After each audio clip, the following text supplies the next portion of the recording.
Vamos lá, pessoal. O objeto do conhecimento da aula de hoje é supertreinamento. O que é supertreinamento ou overtraining, que como assim é conhecido também? A síndrome do supertreinamento é um estado de queda do rendimento ou performance dos atletas, causados por sobrecarga de treinamentos, tá? Que não melhora após um período de descanso de 2 semanas, necessitando habitualmente meses e anos para a total recuperação, né? A síndrome do supertreinamento, ou overtraining, também como é conhecida, pode acontecer a qualquer pessoa, tá?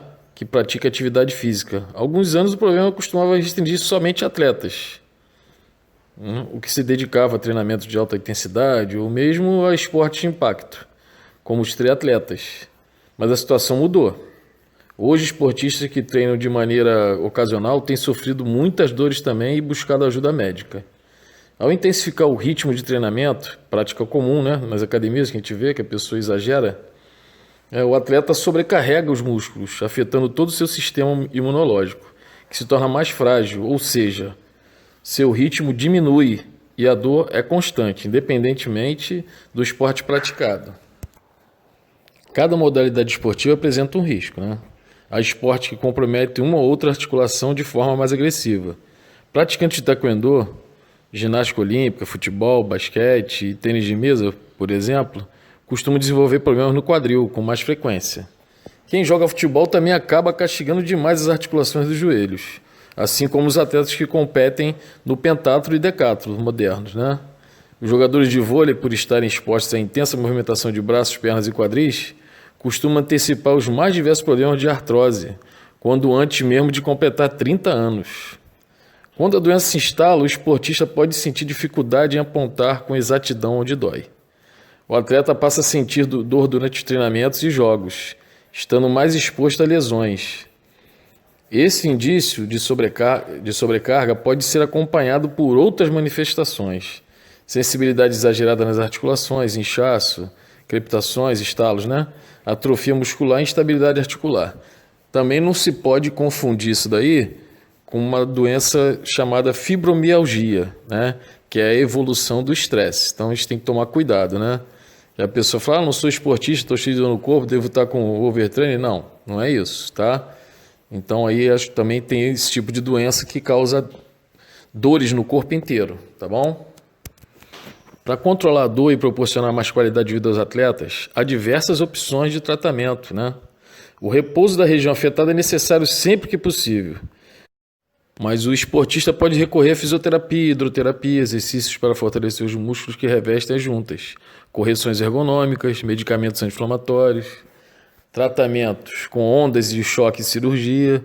O tratamento com onda de choque, que são acústicas, né? Não tendo nada a ver com eletricidade, oferece vantagem por não ser invasivo. O que é invasivo? Não tem, ele é tranquilo, não tem nada assim que vai cortar ou prejudicar o corpo da pessoa, né? Não provoca dor nem efeitos colaterais também, né? As ondas de choque ativam a circulação sanguínea e promovem a reparação do osso. Em muitos casos, o atleta apresenta melhora já a partir da primeira sessão, embora o tratamento completo seja realizado com 3 sessões de aplicações com espaçamento de 1 semana entre elas. Então, gente, tem que tomar muito cuidado com essa sobrecarga, o excesso de treinamento, né? Isso daí pode prejudicar a saúde e a qualidade de vida de vocês, ok? Como eu disse aí, isso não é só no caso de atletas. Tem pessoas querendo buscar o corpo perfeito, indo para a academia, exagerando e tendo esses sintomas aí, ok? Então, no mais aí, fiquem com Deus, fiquem em casa e um grande abraço. Olá! O vídeo de hoje é sobre um tema muito interessante e você possivelmente já apresentou esse quadro. Estou falando do overtraining. Assista esse vídeo, vou te dar algumas dicas para você sair do overtraining e também como evitá-lo. Vamos lá!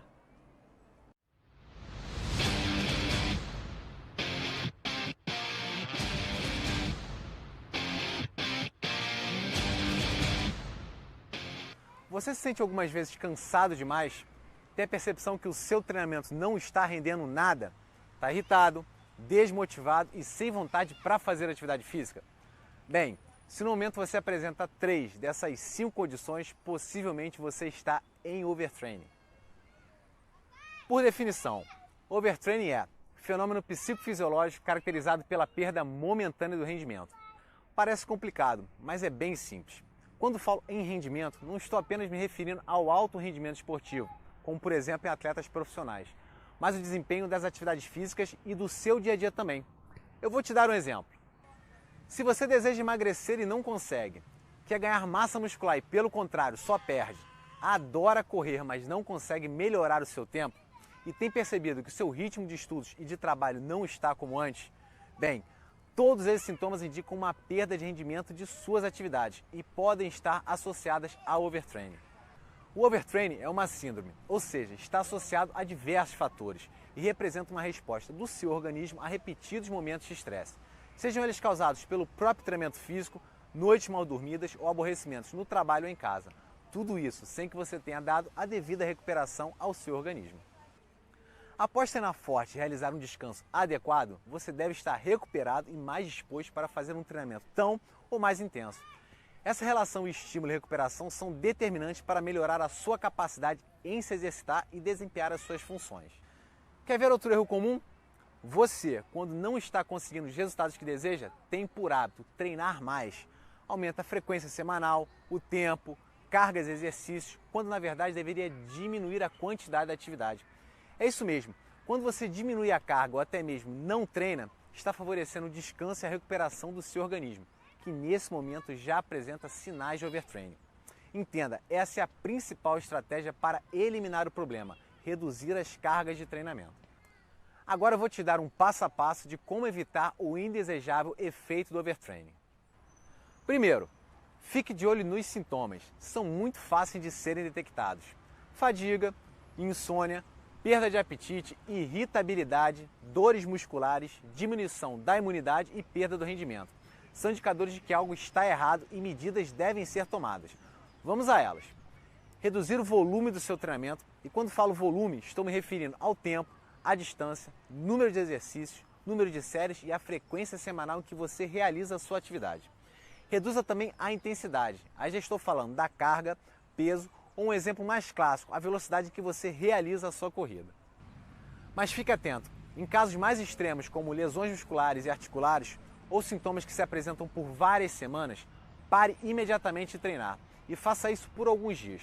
Além disso, mude sempre o estímulo do seu treinamento, alterne cargas leves e pesadas, repetições, séries e troque os exercícios. Não fique na mesmice, porém faça isso de maneira planejada através de uma periodização. Pessoal, tudo bem? Estamos aqui no 32º Congresso Internacional de Medicina Ortomolecular, entrevistando alguns colegas, alguns amigos que estão aqui no congresso.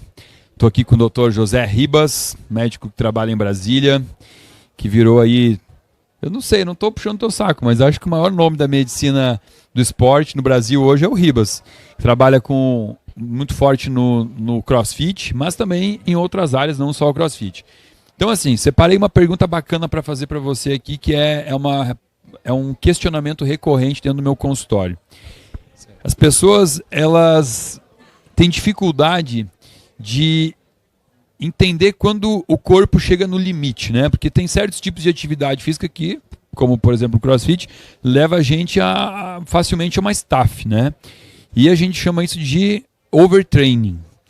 Então, como que a pessoa pode entender, pode saber se ela está chegando nesse limite? Explica um pouquinho do que é o overtraining, né? Mas no teu linguajar técnico de um médico do esporte, e explica um pouquinho de como que a pessoa pode saber se ela está atingindo esse nível. Pode deixar. É um prazer estar mais uma vez com você aqui. E, bom, nessa prática clínica, o que a gente costuma realmente sempre avaliar os pacientes com sinais clínicos de overtraining vai mais pela parte realmente psicológica. Quando a gente chega realmente um paciente comigo, a gente pensa realmente em algumas possibilidades para poder realmente fazer esse diagnóstico de overtraining ou não, se ele é atleta. O que é interessante a gente mensurar é que não é só atleta que tem overtraining. Muitas vezes as pessoas mais normais possíveis que fazem só uma atividade física pode gerar sim um resultado de overtraining.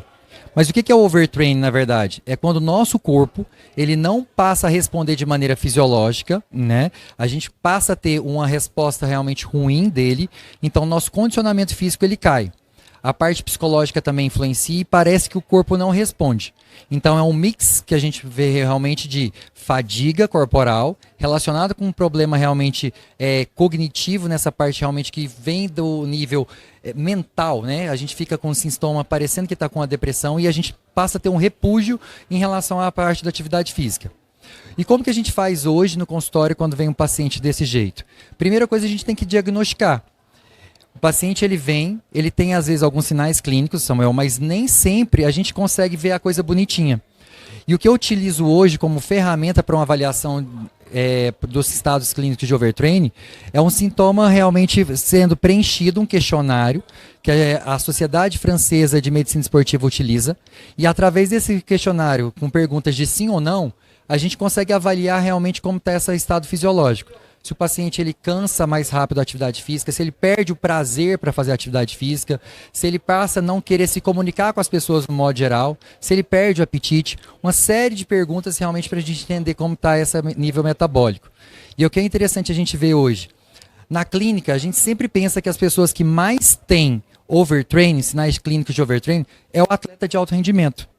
E o interessante é que quando a gente vai para a parte que é realmente fundamental, né, que a gente vai realmente conversar com o atleta, o importante é que quando a gente pega esses questionários e a gente coleta os dados, o que eu tenho evidenciado é que as pessoas mais iniciantes são as pessoas que mais evoluem para sinais clínicos de overtraining, porque ela busca um resultado mais rápido. Ela quer realmente passar o limite fisiológico do corpo. Então ela entra nesse estado de fadiga. Já o atleta profissional, ele pode entrar em overtraining? Sim, entra. Mas ele consegue respeitar e ter manobras para saber realmente o momento certo de parar.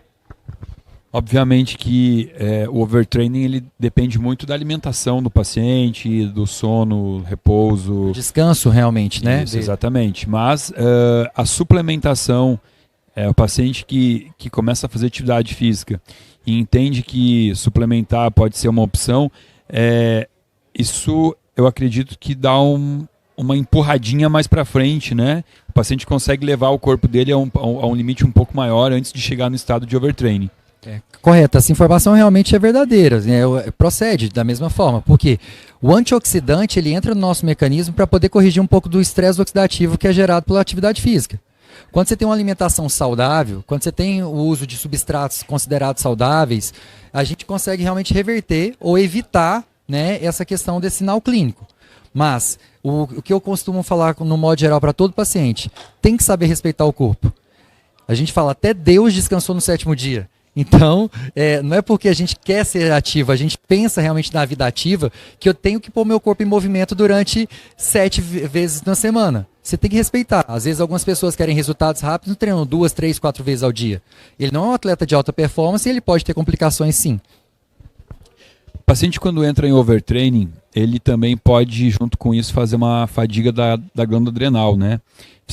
Você percebe muito isso na tua prática clínica, o paciente no estado de overtraining apresentar hormônios produzidos na adrenal muito baixos, como cortisol, como DHA, testosterona? Não só essa avaliação realmente hormonal, o que a gente percebe, além do cortisol, é a questão da testosterona. Quando você analisa realmente uma proporção para poder avaliar um paciente em overtraining, a gente tem que ter sempre uma relação testosterona e cortisol. Isso mostra realmente um resultado de um overtraining bem fidedigno, vamos dizer, e a gente consegue realmente entender como ele está fadigado. Precisa sim corrigir os marcadores inflamatórios, os marcadores hormonais, para ele voltar realmente ao equilíbrio. Mas o que eu percebo, o melhor remédio é parar. Se a pessoa consegue parar umas três vezes na semana, né, de maneira realmente preventiva, ou num final de semana, quando ele começa a perceber sinais, ele não evolui para um sinal clínico de overtraining, no qual o corpo dele vai fazer ele realmente parar. Aí ele vai ter que parar em torno de uma semana ou 2 semanas, até o psicológico dele conseguir voltar à atividade física necessária. Pô, quando o paciente chega num nível desses, é óbvio que é muito importante que ele procure um nutricionista, um médico, né, combinação desses 2 profissionais, para nutrir de forma mais adequada essa célula, porque provavelmente ele vai conseguir sair mais rapidamente desse estado de fadiga, né? Bom, José, obrigado por estar participando aqui do nosso canal. A gente vai seguir o congresso aqui, trazendo mais convidados. Depois a gente faz mais um vídeo aí falando sobre esporte com você. Tá bom? Obrigado. Pode deixar. Obrigado.